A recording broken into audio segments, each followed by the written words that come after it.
大家好，我係 Mr. Evan So，今日會為大家講解呢就係 HKDSE 2012 Mathematics Core Paper 2 Session A Question 29。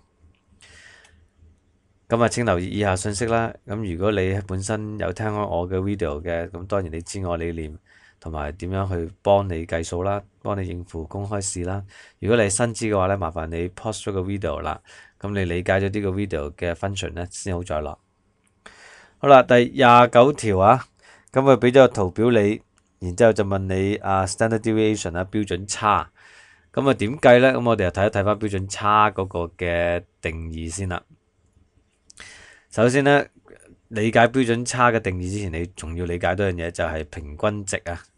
平均值就好簡單啫，就係嗰個數據出現嘅次數除以數據嘅總頻數，咁即係有幾多粒數據，我哋將佢加晒佢，再除翻幾多粒，咁我哋就揾到個平均值噶啦。咁而標準差係咩嚟嘅咧？標準差咧，其實咧就係我哋就想睇離差嘅，就係每粒數據同嗰個平均值相差幾遠。咁點解要二次咧？因為咧啲數據咧有啲就會大過，有啲又會細過嗰個嘅平均值嘅。細過平均值，如果你將數據減平均值嘅話咧，就出現咗負數。咁啊冇理由俾啲正正負負互相抵消，所以我咧就二次方咗佢。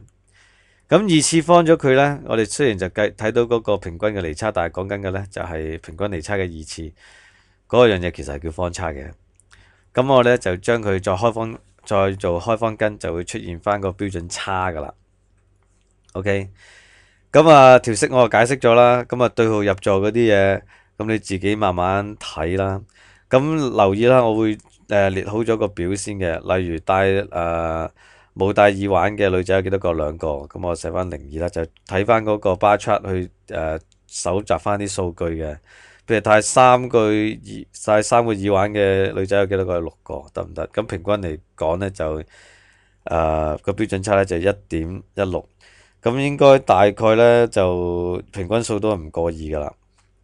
咁呢個呢，就係你冇帶計數機入場嘅計算方法嚟嘅。但係呢，由於你係容許帶計數機呢，而我又好鼓勵大家用計數機呢，咁我呢就寫埋俾大家噶啦。我以呢Casio 嘅 FX50FH 呢去做一個講解啊。咁你只需要跟住我而家啲圖呢，譬如話你轉咗做 Mode 4，你要睇到呢個畫面呢，你嗰個calculator 個 display 呢就會出現咗 SD 個呢，咁你就開始入數據噶啦。